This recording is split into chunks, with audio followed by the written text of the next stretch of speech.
நமது முன்னோர்களின் வழிகாட்டுதலின்படி பல வழிபாட்டு முறைகளை பின்பற்றி வருகிறோம். அந்த வகையில் மார்கழி திருவாதிரை, மாசி மகம், பங்குனி உத்திரம், ஆடி கிருத்திகை வரிசையில் வைகாசி விசாகம் தெய்வ வழிபாட்டிற்குரிய முக்கிய நாளாக கருதப்படுகிறது. குறிப்பாக முருகப்பெருமானை வழிபட சிறந்த தினமாக போற்றப்படுகிறது.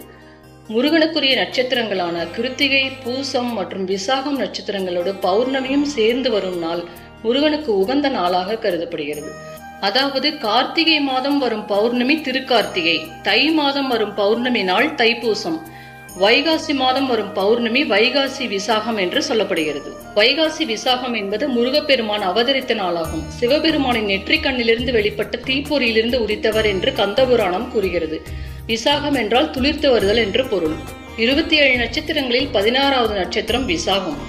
இந்த நட்சத்திரத்திற்குரிய அதிபதி குரு பகவான். எனவே வைகாசி விசாக தினத்தில் முருகப்பெருமானை வழிபடுபவர்களுக்கு முருகனின் அருளோடு குரு பகவான் அருளும் சேர்ந்தே கிடைக்கும் என்று சொல்லப்படுகிறது.